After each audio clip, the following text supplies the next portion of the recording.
which stands, one nation, under God, indivisible, with liberty and justice for all. We made one that was different because they had a dance and the lights are still on. So.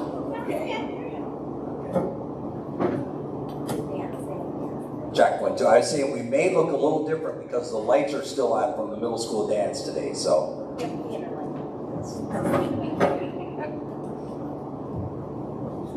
Trustee Beltowski, could you roll call, please? Yes. Trustee Beltowski present. Trustee Gator present. Trustee Sterlini present. Trustee Dyroff present. Trustee Nasser. Trustee Wall Present. Trustee Windless present. We have a quorum, and I do want to mention that today is Ms. Nasser's birthday, and she did tell us that she would not be here today. So if for some reason she was to watch this right now at this current time on her birthday, I want to wish her a happy birthday. We'll start with the adoption of the agenda. Be it resolved, set agenda to superintendent's recommendation. May I have a motion? Moved by Trustee Sterlini. Support. Support by Trustee Windless. Any questions, concerns? Roll call, please. Trustee Gator. Yes. Trustee Nasser. Trustee Sterlini. Yes. Trustee Dyroff. Yes. Trustee Beltowski. Yes. Trustee Windless. Yes. Trustee Wall. Yes, motion carries. We would now be moving to public comment on agenda items. If anybody would like to come up and comment on agenda items only, please come up now. Seeing none, we shall move on. At this time, we're going to go to Superintendent's report and give it to Mr. Finance. Thank you, and we welcome Sue back, and want to thank Holly for the work that she did the last board meeting and putting the packet together and everything for you folks, and welcome Mandy as well. All these people are tan. Nonetheless, we'll get started. Thank you. So I wanted to just take a few minutes and talk to the board about the RFPs for custodial services. In your board packet, I included all of the information, the spec sheets, the bid sheets, and the presentation information for your review. As you look that over the next couple of weeks, if you have questions, please get those to me. We do have the formal free ring binders that we had top 3 companies. We had a selection committee brought in top 3 companies after the walkthroughs and the bid process and review, and they gave us packets. So if you're interested, just call Sue. You can come on in and look at that information, but I wanted to give you guys an opportunity. We've been working on this, and we're kind of winding down and getting ready to set up custodial services. I'll be coming with a recommendation, you folks, but I wanted to give an opportunity to look at everything first. Does that make sense? Wonderful. Okay. The second item is we have Brian Buchanan, of his PowerPoint, so he's going to review that. Brian, why don't you come on up? And I know I made a couple extra copies, so you guys can look at that and follow along. So this is Brian Buchanan, Annapolis Athletic Director. Welcome, Brian.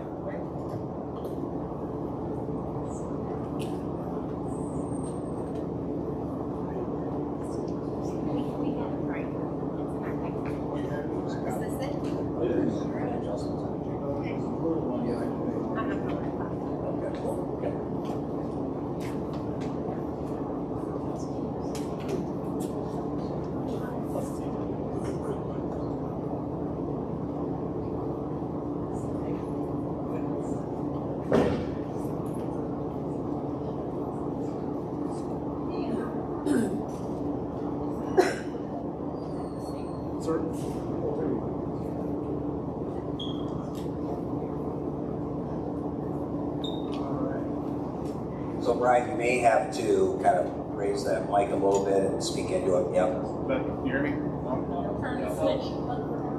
No. Okay. All right, first off, I just want to thank everybody for allowing me to speak tonight, the board members, Superintendent Kleinhans, President Wall, and other members of the board. Very excited to bring this topic to you. It's kind of near and dear to my heart. And the reason for that is, and I'm a football guy, not a soccer guy, but the passion that the students had when I first got into working in November as the athletic director of Annapolis, the passion and the need for soccer was quite overwhelming from our students. There was two major topics. They wanted to work on banners, and Mr. Buchanan, we have to have soccer. So doing some research and having a lot of support from Mr. Kleinhans. Like I said, I have this presentation for you today, and hopefully if everything goes well, we can maybe have soccer in the fall. So kind of just reiterate what I just talked about, and I'm sorry, I do go off a little off script here sometimes on these presentations, but you know, why have soccer? We have a very diverse population of students, and soccer is the most popular sport in the world, and it's still growing, and it's getting bigger in our country. So to have that as an opportunity for students, another opportunity, you know, to play a sport, soccer, something they're passionate about, is, like I said, it's near and dear to my heart to be able to provide that for those students. As I said before, it was overwhelming support from the student body. I had students coming up to me today asking about the presentation. I was wondering if you would show up. I wasn't sure, but probably better that they didn't. So they're home doing their homework. Like I said, they were after me today, like, when's the presentation? How's it going to go? I was like, well, we'll let you guys know. Okay, so. And logistics-wise, I know in this area, I believe it's Crestwood has a soccer team, but Robichaud does not. So one of the three Dearborn Heights high schools and middle schools provide soccer for our students. And we talk about school of choice and competing with other districts for students and things like that. I mean, a major draw is the athletics we provide. And soccer is a major draw for a lot of students, on top of facilities and things like that. But I think, and I'll kind of go over that after the numbers here, but even drawing like a few, 4 or 5 students to our school just because of soccer, which is very likely, can essentially pay for the whole program. And like I said, we'll kind of review that after I go through the numbers here.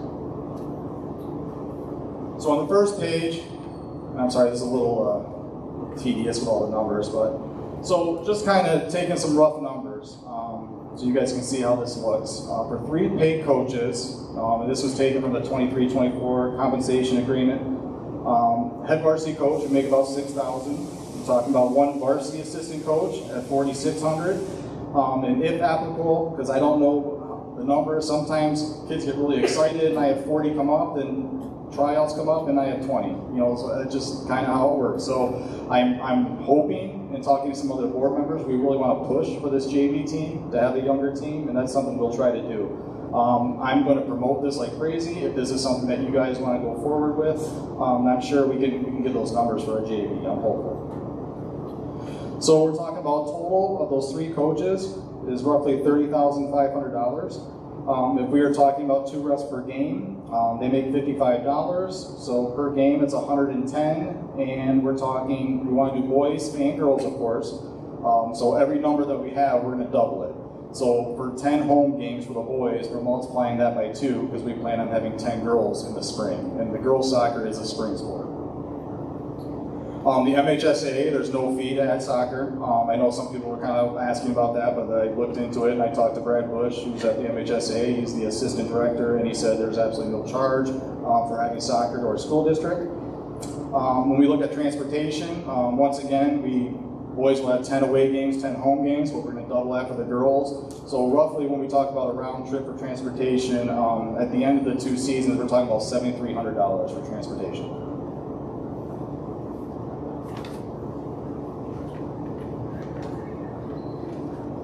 I know this is probably the favorite part for a lot of coaches too, and the players, the uniforms. I already have kids coming with all these designs and things. It's very interesting. But so if we're looking at roughly 64 players for 4 different teams, we're talking varsity and JV for both boys and girls. It comes out to roughly $4,400 for uniforms. We already do have soccer goals at our field, so that is something that is already in place. Our soccer teams will use the turf field, so that's not going to be a problem.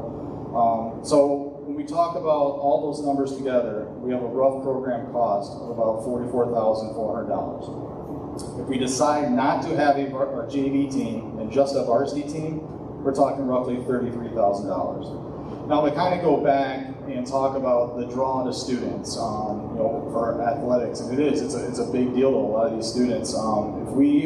I'm not sure what the exact number is, but $9,600 a student, if you multiply that, let's just say we get 4 kids, that's $38,400, and that basically covers the program. I truly believe that this will be a big draw. And I think the students are passionate about it. I've had students talk to me, I talked to other ADs outside of our district, and they're excited for us because soccer's not too popular around here yet. And to kind of be like the leader in that and pushing soccer in this area. Annapolis Schools doing that is a pretty cool deal. Obviously with adding a new sport, there's always questions, especially the effects on other athletics. I think I said earlier, I'm a football guy, American football guy. So as much as I love football, it's not about me, it's about the students and what the students want. And overwhelmingly, they wanted soccer. Now, when I talked to the students, I talked to a lot of them individually. A lot of them didn't play any other sports and just planned on playing soccer and hadn't played in the past. So obviously talking to my football coach and things like that, our football program is in a great direction. If you haven't seen videos, we have like 25, 30 kids in the weight room right now, so I'm not worried about football. I think we can have a successful soccer and football program, and they can coincide. And like I said, I think they can both be strengths of our athletic programs. The other thing too is, competition's always good. It always motivates our coaches. So knowing that we have more sports offered in the fall and more sports offered in the spring, I use that for my coaches. I'm like, you guys need to get into BEST, you guys need to get into the elementaries, and you need to start working with those kids. And so when they get to the high school, they know your face. And that's important. We have to lay the foundation. So I'm telling my coaches, we're adding soccer, but hey, use it as a good thing. Motivate you. Football, you should be getting down to middle school. Soccer's going to be down there. So push one another to get these kids to play athletics. Because I'm not sure what the exact numbers are, but I want to say less than 50% of our students are involved in athletics. Once again, I go back to talking about BEST. Currently, BEST has a volleyball, which is played by the girls, and football. And I know girls can play football, but I think the majority this year we're boys. So we're in the fall, we only offer our students here at BEST really one option per gender. So, like I said, adding soccer. Now, seasons can change at the middle school. We can do that however it works best with the other programs here. But it gives them another opportunity, another sport to play. That's important our middle schoolers do that. I was fortunate enough that I grew up in Saline, and I was very blessed. We had all sorts of sports. We had rowing, and so like I said, it was a great opportunity for me to be able to choose from all those sports.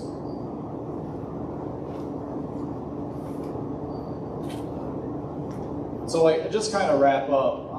Like I said, I feel like I'm here and I'm a voice for many of our passionate students that are pushing for soccer, that have a love for the sport.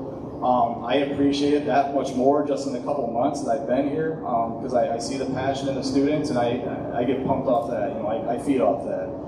So I'm excited to be here. I was excited to present this to you. I guess I can open this up if you guys have any questions for me. Go ahead, Trustee Gator. Thank you. And thank you, Brian, for your advocacy for soccer. The sport would be offered for 9th through 12th graders. Correct, yes. And any thoughts about like a GPA requirement for? It would be the same. We use the MHSAA, which is passing 5 out of 7 classes or having a 1.8 GPA, so that would be consistent. Now, we have coaches in the past that raise expectations, which is awesome, so that could be depending on the coach and my approval and Mark's approval, but usually we just go by the MHSAA standards. Thank you for that. Trustee Belzowski, I'm just going to ask for your mics, try to bring them closer to you, so in case anybody's having a hard time hearing. Is that loud enough? Yeah, that's better. So that's why I brought mine way up here. So. Could you hear me, I Brian? can. Okay, thank you. All right, thank you. Thank you, Brian.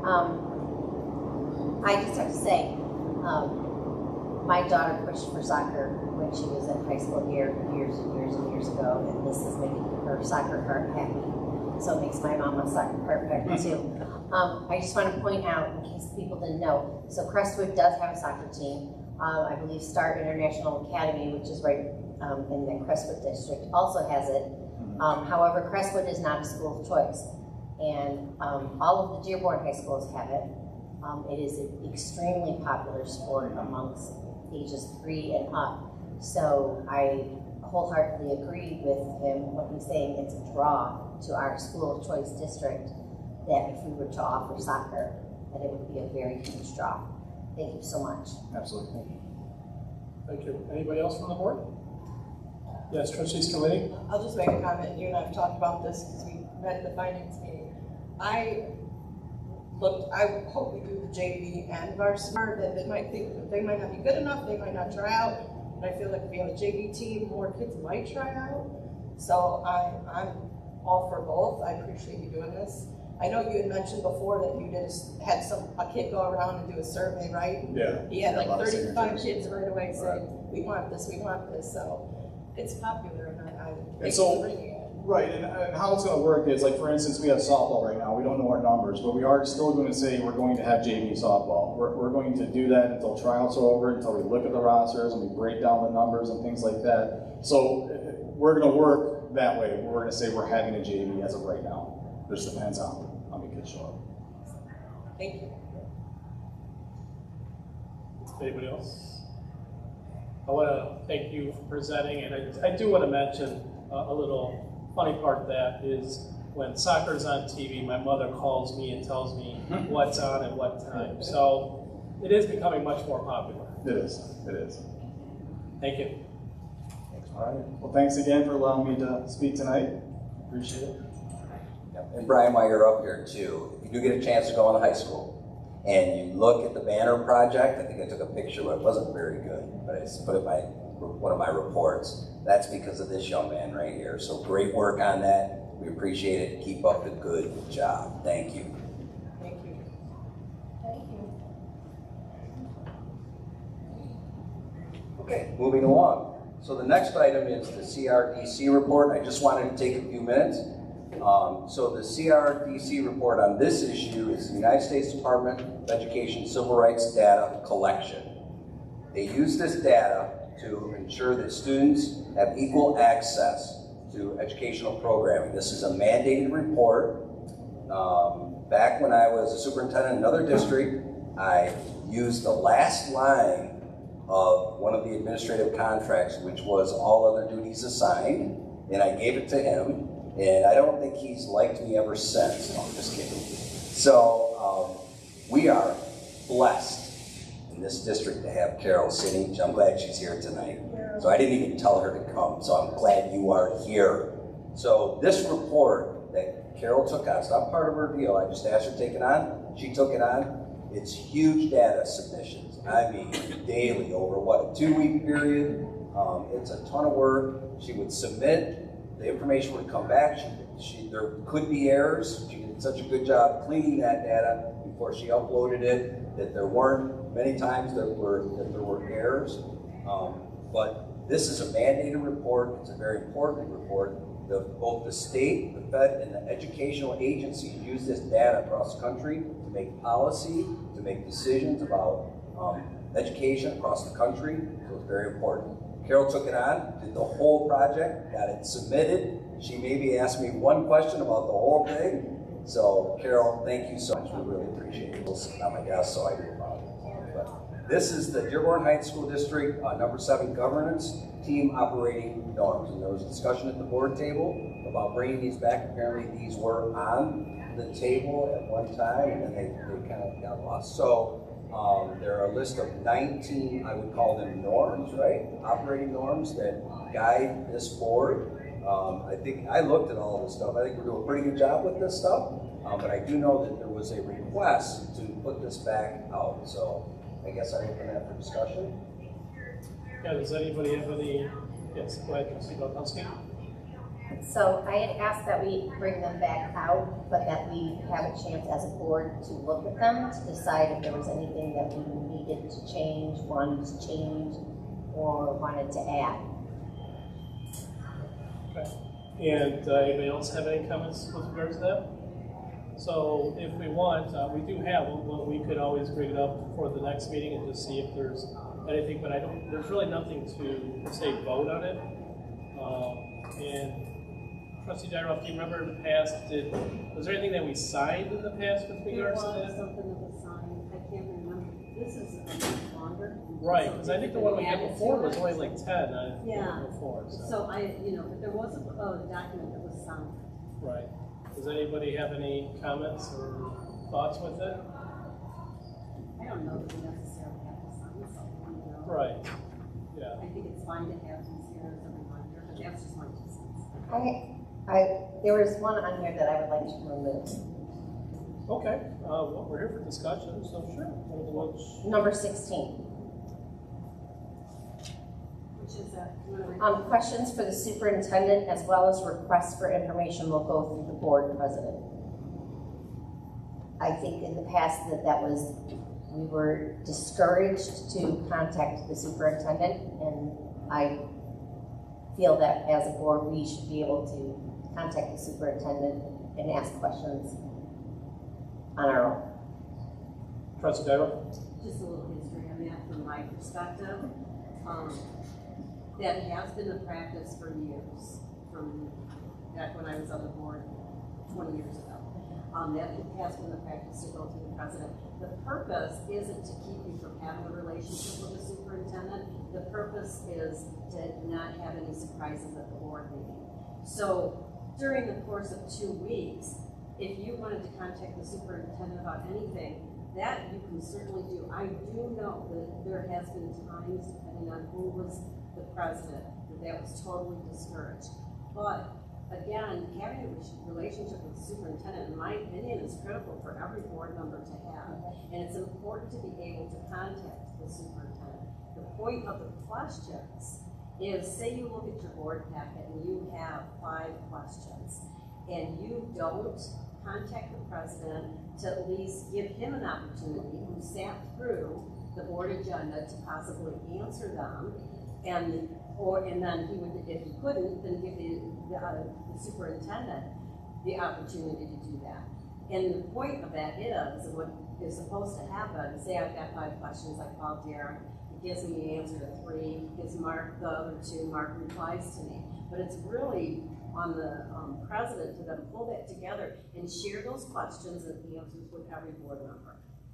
And so that was supposed to be the process, or it was the process when I was on the board previously. But in between, and it's so that there's no surprises. It's so that when you come to a board meeting, you can still ask the question again at the board meeting, off guard.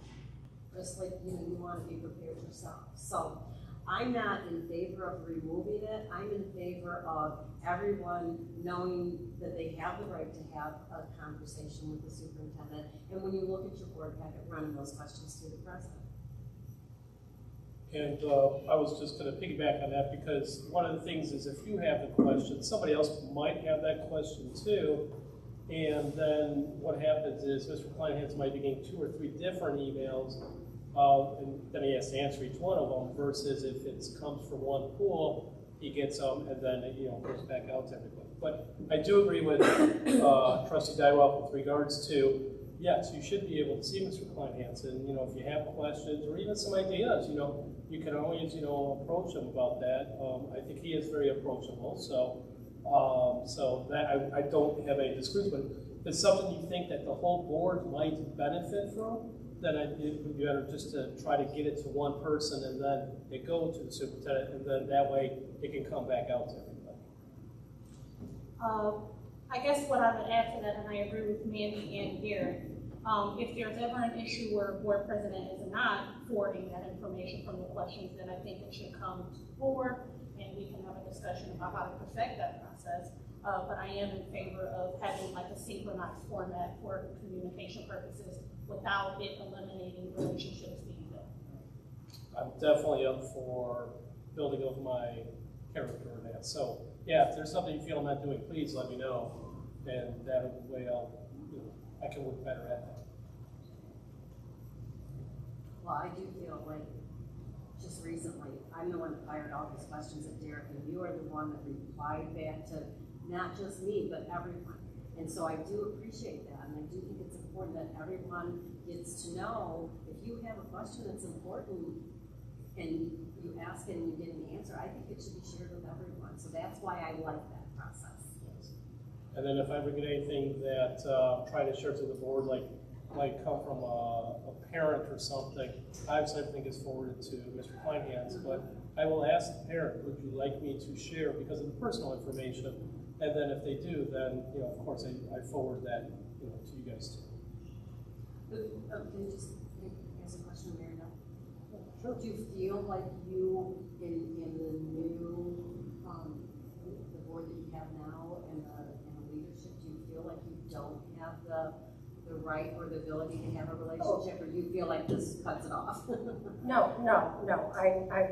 This has nothing to do with, I think that the board right now and the information that we're getting and the way the communication is going is fine. I just want to make sure that if we're following this, that if I have a question from Mark, that I can email Mark and ask him a question without having to go through Derek.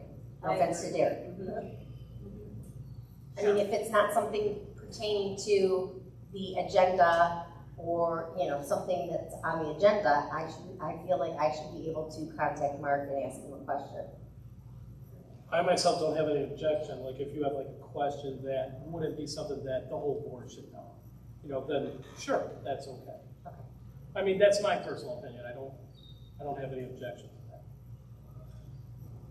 I don't have any, sorry. It's okay, go ahead. I don't have any objection to that either. I just think out of respect for the president, whoever that may be in their role, that maybe they should be CC'd in it so they can understand what the communication is and how the communication is flowing.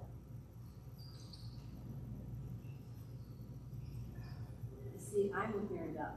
I think if you get a question and you want to pick up the phone and call Mark, you know, if you take that away from us, it changes the relationship we have with them. I am quite comfortable picking up the phone and calling Mark about something. And quite honestly, there's been times I might ask something and then I see an update. You know, so I think he's smart enough to know when someone calls, even if we're not like, oh boy, we should tell the whole board. I think it triggers something in you because I have seen that and I have felt comfortable doing that. And even if you put it in the norm and say that I absolutely, even if you tell me right now I absolutely have to go through you, I won't do it. I honestly, God, will not do it. If I want to pick up the phone and call Mark, I'm going to pick up the phone and call Mark. And so I just feel like we just had, you know, I appreciate the open dialogue. Yes. Well, I'm just, may I? But So, I mean, to your point of, you know, no surprise or gotcha moments, it's on here already. No surprise or gotcha moments at the board table. Right. So, Well, you know, Mary Beth, these things didn't come just randomly. They came for reasons and purposes and different phases and issues and time. oh, I know. You know, I I'm mean, aware. so. That's You why know, I thought I should bring it up. We should Yeah, bring it you up know, again and look at they're them. a good guide. You know, that's why I really don't want to sign anything. They're a good guide to try and live by for every board member. But, you know, to step out of bounds and call the superintendent is pretty good. yes, Trustee Scully.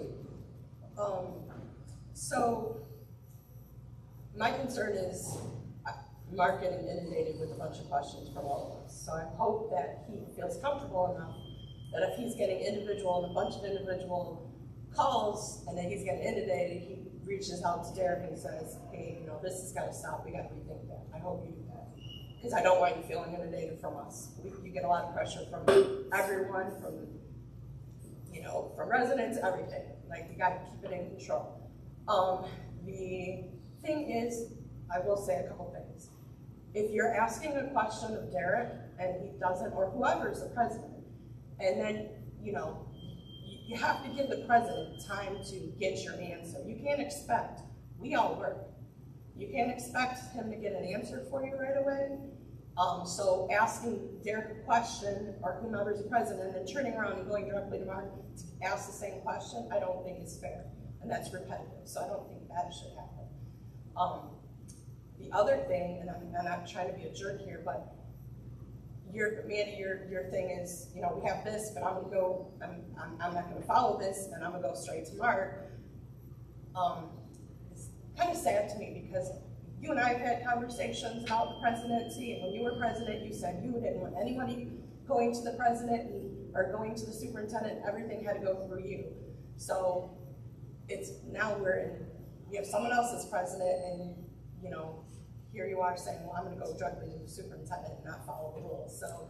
Well, can I defend myself? Yes. At the time that I said that, we had the superintendent who asked me to put that process in place because she was getting inundated by board members calling her all the time with different questions and wanted a process in place whereby the questions all were brought in, you had questions, they were to be given to you by Tuesday before a board meeting so that the superintendent had time to give that information back to the board members.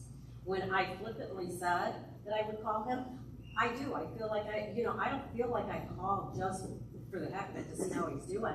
I feel like I might have a good reason, and if I have a good reason and I want the answer to come from Mark, I feel like I should have that ability to do that, and I do feel that. If I ask Derek a question, I don't expect a lickety-split answer, but I do expect updates from Derek. I do expect to know what's going on, and I do feel that that's who it should come from, Derek. But if I have a question about those updates or what's going on, I'll ask Derek. But in terms of just if I have a question during the course of 2 weeks over something, I might ask him. I mean, he just said, look at the custodial thing. If you have a question, feel free to contact me. So maybe it's, maybe it's wordsmithing this. Maybe it's questions in regards to board packet, or maybe we could wordsmith this and make it clear. Because as you guys know, I always say, I put it in the last part of my update, please call if you have any questions, right? So, and I really do, each and every one of you, I mean, I seek your input, want your input, and I appreciate, Tanya, what you said about inundated.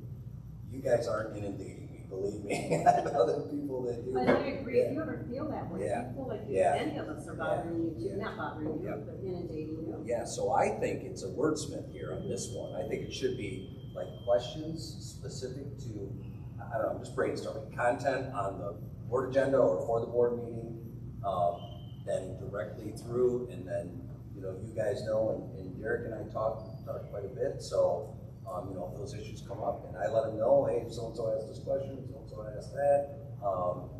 I think if we could wordsmith this, maybe bring some suggestions back on that item, number 16, for the next board meeting. If some of you guys want to write something up, and we can further discussion. You guys have just seen this, so I want to make sure you have opportunity to look at this and think about it. How does that sound? And one thing is, I was going to say, if you have some ideas, if you want to forward it to me, then I would forward it to the whole group, so that way, you guys have some ideas even before the next meeting, so not once again, because you must go through me, but it just Right, might that's a help great out, idea. so That's that a way, perfect example. because everybody might bring 10 different things, and we could be here for 2 hours Right. on wording, so this Right. way, we get some ideas, Because one thing you guys will probably find about me is I'm not a power trip type of person. I just want to try to make everything as smooth and, as possible, and I'm always up to suggestions for improvements here. Well, I like that suggestion, because then if somebody here does send something in, or anyone does, the first person, and you share that, then that gives everyone else an opportunity to go, oh, I kind of like this word better, or whatever, Right. It's a great idea. And take it from when I went to the state conference, when we spent over 90 minutes on one particular thing, and it was just a change of just a few words, but it took up to 90 minutes, so I was like, well, I would like to try to avoid that. Yeah, same. Possible, so. Can I throw one out? Throw one out? Oh, boy. No, it's not good. Number 6, however, could we look at number 6? To me, that is negative. Okay, so I circled number 6. So if anyone has some suggestions on number 6, I understand, I get the sense, the intent. Let me read it to them, because Yeah, they don't have it. So number 6 says, we will measure our success not by agreement, but by respectful disagreement and spirited discussion, followed by a difficult vote. So again, I think it's just wordsmithing. Right. I say take it out. I'm not sure that we would measure our success. I don't even know why it's there, other than all the angst from past board members. That's, So I would be fine with that coming out, it's just. Derek? yes. So why don't we look at these then over the next week and email our suggestions to Derek, and then we can compile them all, and we can come back together and vote on it the next time. I like that. And then what I'll do is when I get someone's first email, I'll send an email out to everybody just saying I received, and then hopefully like within a day or two, and then send everybody them all. So that way you're not getting 4 or 5 emails. Sometimes it's part of the work. Of course. Thanks. Anybody else have any questions or concerns? All right. Okay, thank you, great discussion. So the next item is the AHS Leadership Class Project. So I do want to thank the board members that attended the Leadership Class projects. I was blown away, and I said as much at the end of the presentations to the students. And I know I'm talking to Derek that in the past they've come and presented to the board. So we're working on a plan to get those students here to present some of their ideas and their concepts. One of the things I really liked, and Mrs. Staley did a great job prepping these kids, is they didn't just say, this is what we'd like to do, right? They had data, they did surveys, they researched, they did information and presented what it is they were doing. The other thing I really liked is some of it was, you know how school districts happens all the time, or if someone gets an idea for a project, it's one and done. The students had the opportunity to build on something that was already underway. So I really was just impressed that day. It was really cool. So, and I know we had a good showing by the board, so I thank everybody. But we're working on getting those, a couple of those to some upcoming meetings. So get that taken care of. Again, the kids did a great job. And then the final item is I would like you to look in your board packet at the information on the district-wide professional development advisory committee. And the reason why I would like you to look at this information, and if you have questions, you can certainly call me. So this is something that school districts can do, and it's not a committee for you guys, it's an internal committee. I want to make sure that you guys are clear on that. But you can task the superintendent to develop this advisory committee. They do a couple of things. Number one, they look at the professional development that is in play and connected to the school improvement plans, which certainly should be part of what every school district's doing. It also gives the school district some leeway in developing the calendars for the upcoming school years, and that's part of, you guys know, part of the negotiation process. But I want to get this committee together and start looking at that. My goal when we're done is to have 3-year calendar out on the street.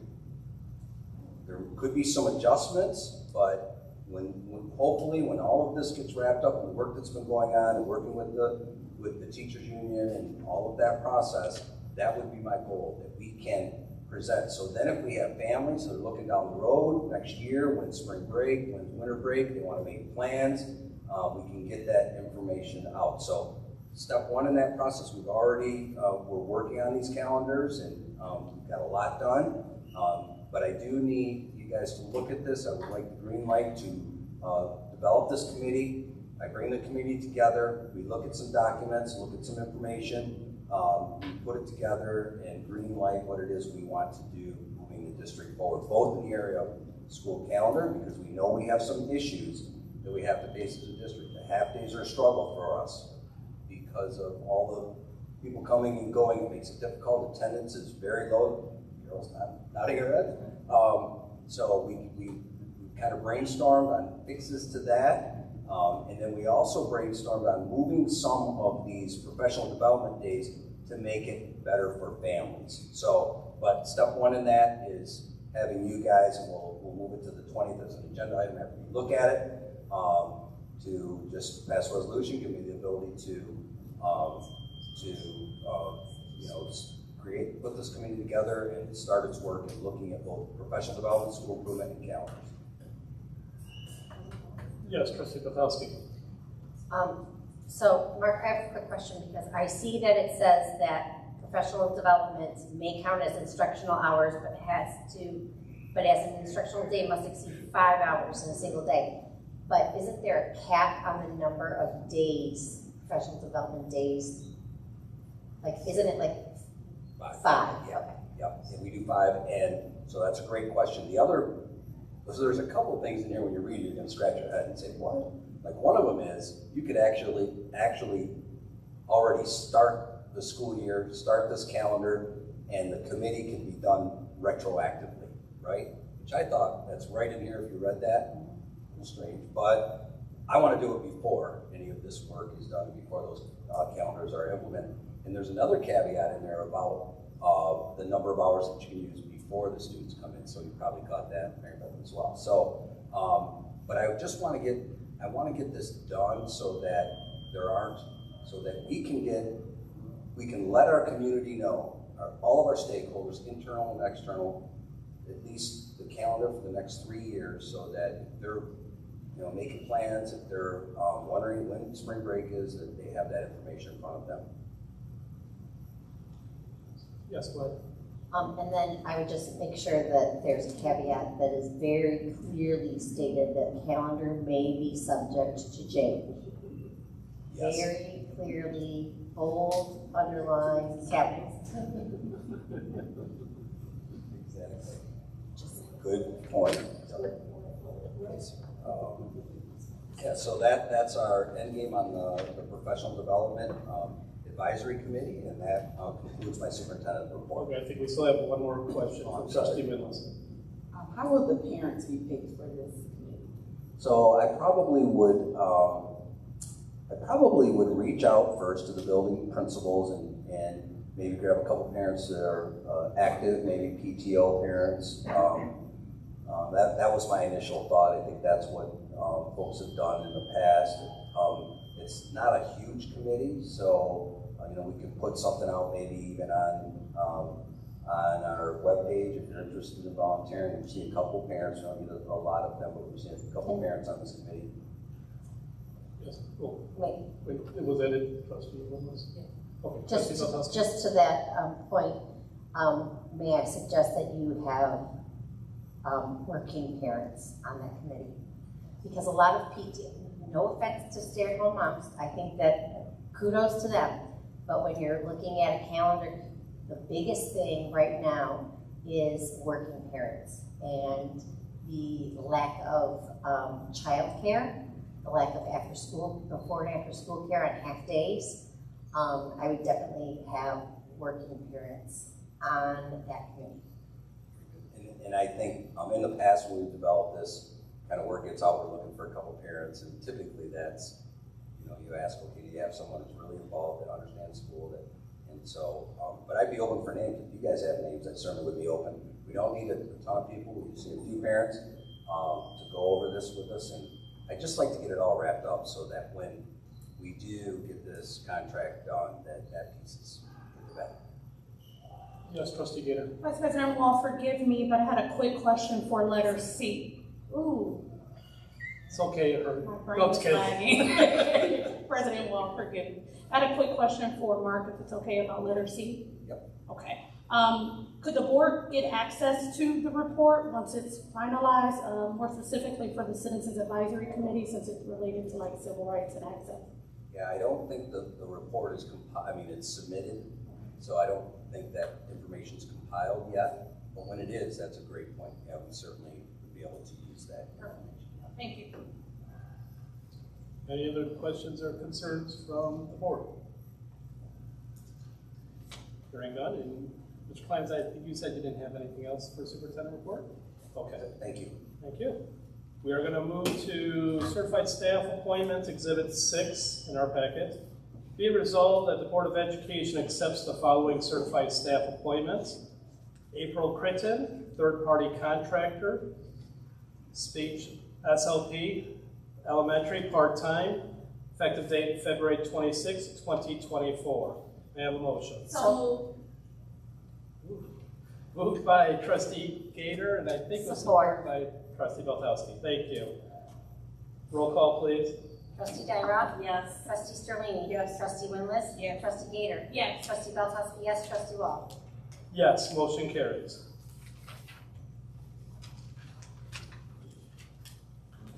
Non-certified staff appointments, Exhibit 7 in your packet. Be resolved that the Board of Education accepts the following non-certified staff appointments. Justin Hedrick, February third-party contractor. Effective date February 16th, teacher for Madison. Effective date March 1st.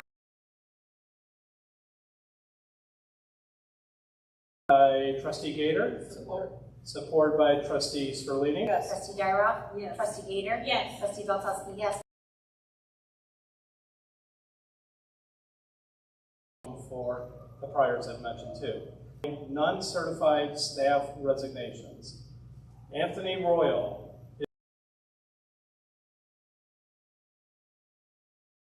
is February 13th, 2024.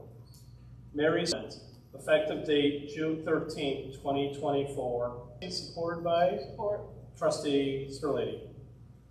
Yes. Trustee Belkowski, yes. Trustee Gyroff? Yes. Trustee Wall? Yes. Frontline education renewal of frontline education for absence technology and unlimited usage for internal employees from July 1st to the district of $5,416 for internal employees from July 1st, $2,217.28. The total cost of the district would be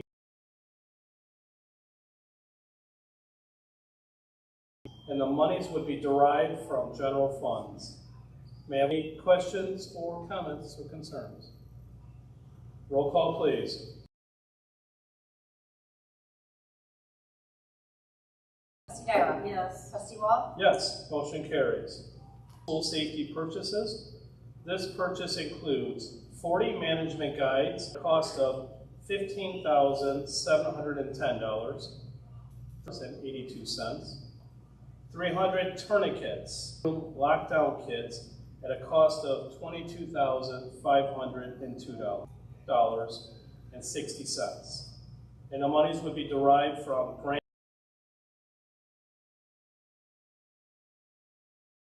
Moved by trustee Winless, Support. supported by Trustee Sterlini? Yes. Trustee Gyroff? Yes. Trustee Belkowski, yes. Trustee Gator? Yes. Trustee Wall? contract, exhibit number 11.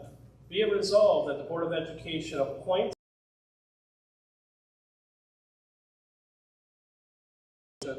pending HR approval. In accordance, moved by trustee Belkowski, Support. supported by trustee Winless. Any So we won't, we'll wait till they vote before we give you a few minutes here. But I Heights University and an associate's degree from Henry Ford College in Howard TAC in skilled trades management. He's currently the chief facility in certificate programming, air conditioning, refrigeration, and in that arena, he holds licenses of chief powerhouse stationary engineer. He was the unanimous choice of the selection committee after all of the interviews, and certainly excited to get him rolling. call, please. Trustee Sterlini? Yes. Trustee Gator? Yes. Trustee Gyroff? Yes.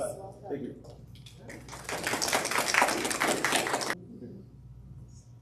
Yeah, I spent most of my career, 22 years, Dearborn. It's a smaller district. I'm a mechanical guy. That's where my strengths are at. Getting the lock system works, how secure it is, things of that nature. I know whenever I'm at college that if they move forward with that at all. But so far as it seems absolutely wonderful. Thank you so much. To say the least, but eager to get started. Be it resolved that the Board of Education approves Peter Basso. Cost of the district would be $31,200, and the monies would supported by trustee Belkowski. Any questions, comments, concerns? Trustee Winless? Yes. Trustee Wall? Yes, motion carries. In your packet. Be resolved that the Board of Education approves the renewal of Brightly Soft for maintenance essentials, an online software tool from July 1st, 2024 through June 30th, $4,389.63.89 for the 3-year contract. And by trustee Gator. And Support. roll call, please. Trustee Belkowski, yes. Trustees? Motion carries. Where we were talking about the board assessment, I did send an email out, that we could see who they have available. And we don't have to mention, what I was going to say is it is a 3-hour workshop. I, of course, will be tired. But I did get some more comments or suggestions where we could potentially pick a couple. So on Tuesday. It's not at 6 o'clock. Maybe for March, starting the week of NACAT, or these are the nights that we probably couldn't, it's easier. Can't, or whatever I can't make. I do And have. if you could, then I know that, okay. Because what I was thinking of is actually making a March packet, that's easier for you too. That's what I was thinking of, do that anyway for yourself. Yes. So it's up to you. Okay. All right, sounds good. Yeah, I mean, unless there's really major conflicts, then I'll bring that up to business. Okay, nothing for new business. Okay, we're going to go to District Point of Pride with Mr. Kleinhand. The curriculum arena, administrators and mental health support staff have received, again, it could be someone internal or external, part of the community that needs help, needs to be seen right away. So the next step is to train the staff and notify families of the resources available related to the use of artificial intelligence in schools.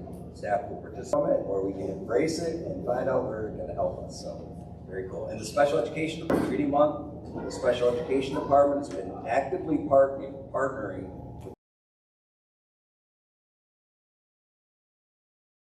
with issues in our schools and to provide intensive support when we have issues and need some additional outside resources. Armstrong, Justin Cooper, and Oscar Gutierrez. He was actually at the event, showed me a picture of the wrestling field with the kids. So it was really, just to get to the state finals is tough. So our kids did a great job of entering, and Brian, thanks. By the Dearborn Heights City Council. Principal put super cool spirit down in here after that evening. We had some great discussion. So the band competed in the Michigan School Band and Orchestra Association. Awesome. The festival is an opportunity for groups to perform and be adjudicated by a panel of the band instructor and the students new music. And they have 5 minutes to sight read record. They received a final rating of good, 3, which is good. And I told them the other day when we were doing walkdowns for the lockout system, the music program, and it gives those students positive reinforcement on the work. They're wrapping up their Black History Month by rewarding all of the. So I went through all of the activities, gave you handouts in History Month. Our 8th graders finished the NAEP testing on what they want to be when they grow up. That's what I say. And so, different. Dr. Finney and I have been working with the building principals process in all of the buildings so that we can get the master school in time. We know what our openings are. We can get those out on the streets. It helps the staff to understand moving forward into the next school year. So we brought that up on Tuesday to reiterate expectations, policies with the students, moments to be proud of. The PTO at the middle school hosted their second dance society induction celebration on April 4th. Congratulations. You guys have been sneaking in buildings and reading the classes, so I do appreciate that. Enjoy reading. The theme at Polk is Be a Champion and Read. Flashlight Friday, Sports Circus Assembly, Polk's, and then Polk's Family Champion Night is on Thursday, hosting the Spelling Bee at 5:30, and I kind of heard maybe there's some people of reading month with green eggs and ham breakfast. The theme of the reading month is Reading is Sweet. Reading night is March 14th from 5:30 to 7. Then Bedford kicked off their reading called Get in the Game and Read. The activities include guest speakers, spelling bees. They have information to you because it looks like it's the 14th as well. But at Madison, Reading Month is upon us. They have a lot of activities for those little ones. Each student, toothbrush and toothpaste. I've been spending a little bit of time to get it all up. We're having our ad staff meetings. We want to make better use of that. Meet over there. Our safety committee meetings are going on there. That's a beautiful funded. That's where we're stationing them in one of those classrooms. Baby steps on that, okay? And then the virtual program, Ms. Nichols and Ms. Music classes, so students are practicing and performing their songs and instruments. Get those students back on track. And then we have some high school students. Remember, I know I've seen you guys come and going. Thank you for volunteering and supporting our staff and students. So I really appreciate that. Thanks.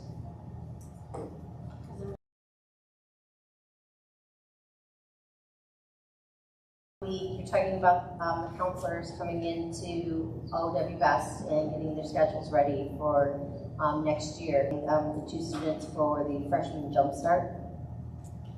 Yeah, so I haven't at this point, but we can revisit that. I know that discussion with ad staff when that was one of the presentations that the student leadership group gave just the other day. And it was pretty smart. So I also like the color. And one of the things I wanted to mention is I did see a picture of the cafeteria food with the green eggs and ham. And those eggs were really some of the students, you can tell they had it because you could just tell the greenness. And I'm wondering how many of them were afraid to eat it. So that was just, you're all set, Mr. Klein? Yes, thank you.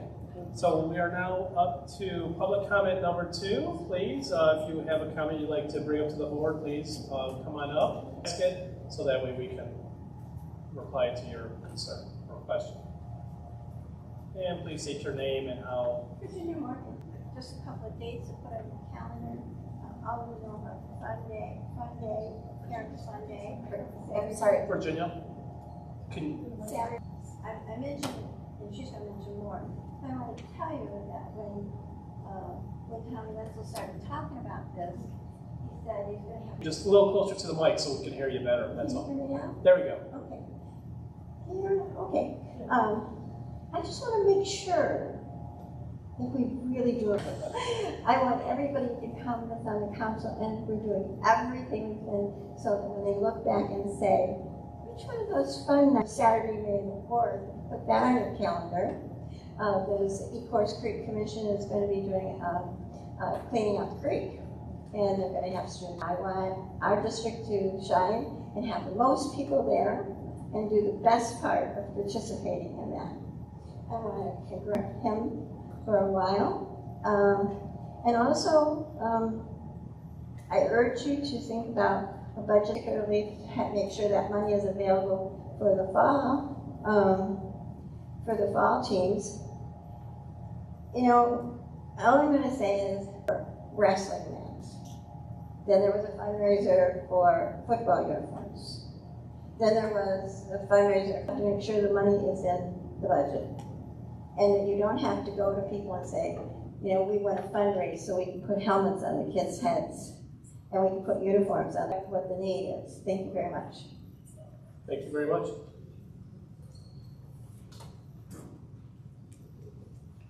Virginia are about the same size.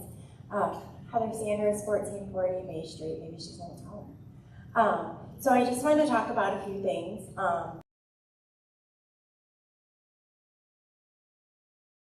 Last week, I just wanted to say how amazing our community is. The outpouring of support that family got at the vigil. Amazing to see so much staff, community members, staff members, board members. We had the fire department and the police department that were there to block the streets off. Tons of people. It was just a really amazing thing. There were a lot of people that knew Alexa, but a lot of people didn't. And that was the nice thing, that people just came out to support her family. And so I just read about the Craft Vendor Show. That's this Saturday from 10 to 3 in Annapolis. And all proceeds benefit the boys basketball program.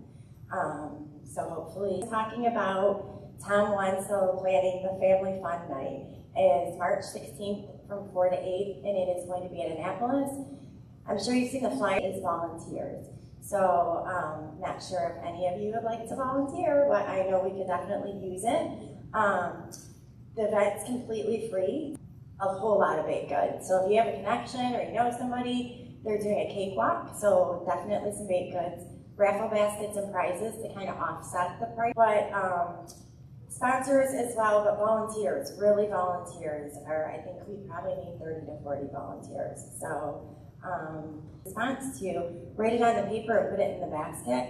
I just, again, am going to point out to the good old days when we wanted a reply, we just got one.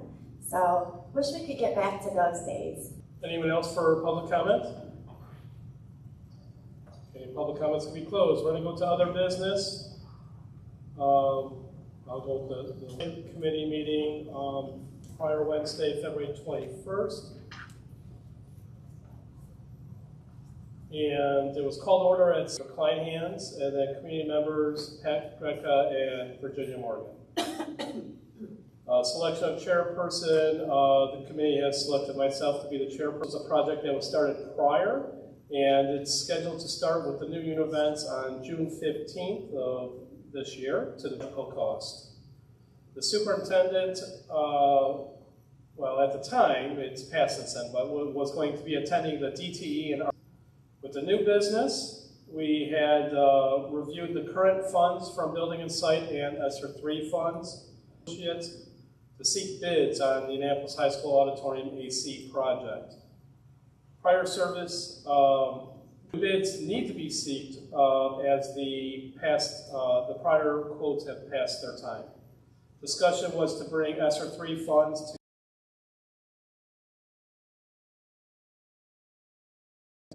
the third item was the Bedford Site Improvement Project, which was like for the grounds, and that was providing on any recommendations. Mr. Kleinhans brought forth the next phase would have to be the engagement agreement with the company to seek out the bids for the project. Funding for the next meeting will be on Wednesday, March 20th at 6 p.m. here at OW Best, and the meeting adjourned on February 21st.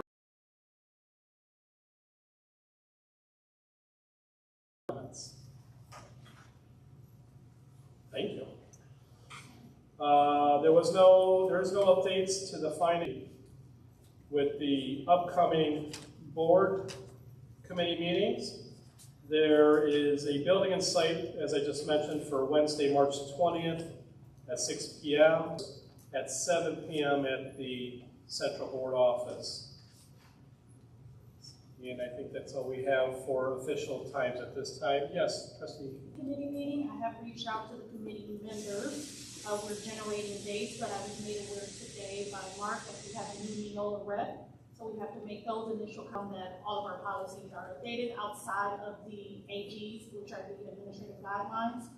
So we're doing really well in terms of updating the policies. Any other questions or comments with committee meetings? Committee meetings or other business? Oh, yes, go ahead, sir. So technology hasn't had a meeting, but I would like to say. So there was no really dispute there. No, I know that there'll be a meeting soon, but I mean, she's gonna be the chair. She agreed to it, All so right. yay to that. So this time, any other business to bring up to the board? Yes. So I was wondering if, because there hasn't been a budget amendment in so long, that I recall, and of course I haven't been on the board to approve, to put that money in. So all I'm asking is, can that be investigated? Can we check on that? And if that's so,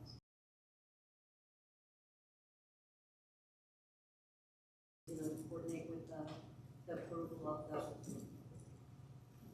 Yeah, so we do need to do a budget amendment at the finance meeting, the 20th, to do just an amendment. It's not a budget hearing, it's just an amendment. Now, I thought it was actually the hearing. Did I read it wrong in the? budget, just a budget. I'm glad you brought that point up because that was work done prior to this. So I will have to get with her and have to add this piece in because we just did this. She has the budget already started presenting. Just as long as But I'm glad that it's you done, brought that so- up. Yeah. Well, I think Mrs. Morgan for that. Any other business?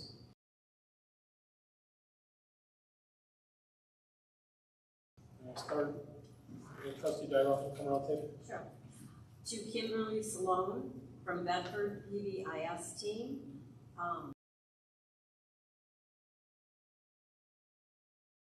Money earned in penny wards in Bedford. To Deanna Coleman from Ariel Brown, who was dated today, will be no exception. Thank you for all your hard work and dedication to this field trip. It is such a memorable experience for our students and staff alike. Pronounced incorrectly. Tanya Wills, Jen Mass, OW PBIS team from Ariel Brown on February 16th. For organizing an amazing, thank you team for all that you do. You make a positive impact on our school. To Andy James from Ariel Brown on March 6th. For your will, I'm not sure how you even did it so quickly, but I really appreciate it. And lastly, Karen Kaufman and Karen Lauer from Ariel. I know that it is a rather large task. The book fair is always something that students look forward to year to year. Holding it twice is amazing. That's it for me. David, Brenda, Karen, Dana, and the CISM team from Ariel Brown, dated March 6th.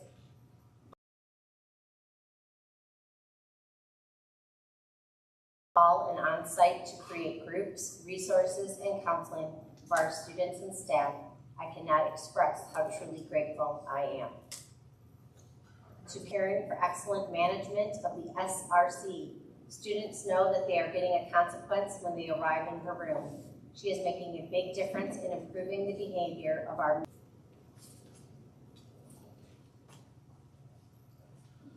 To Jeannie Rahaman from the Bedford staff, February Bedford students and families.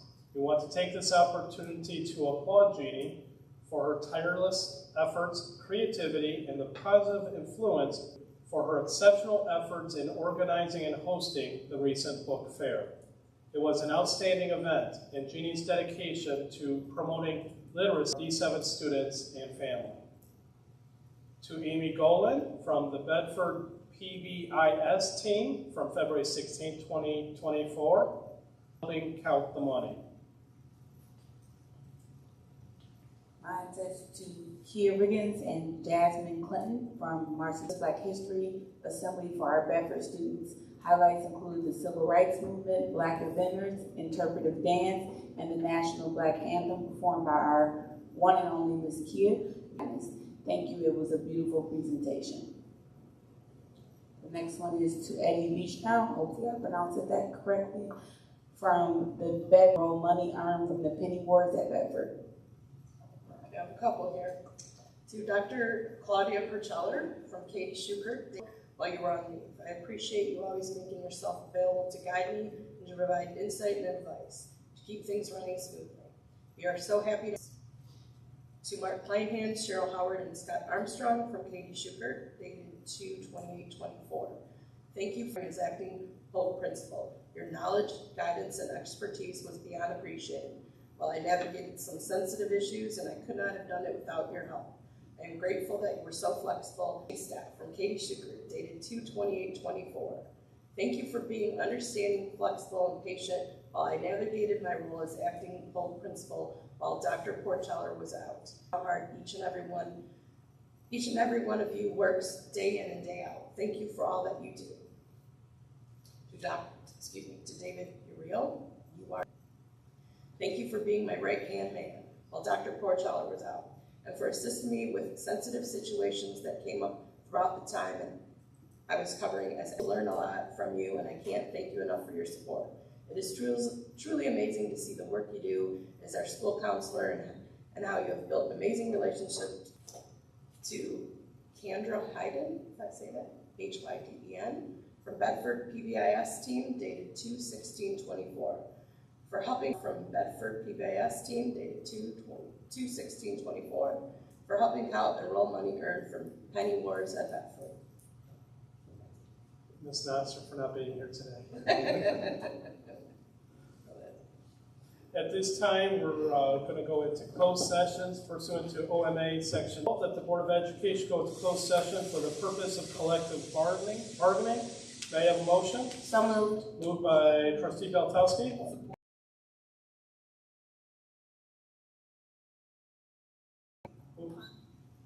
Discussion. Oh, sorry. Time. Apologize. Oh, it's not on this one. Okay, so do we need anybody need a break? So we'll go for 8:33. Just 2 minutes to get there. Roll call, please. Trustee Darrow. Yes. Carries.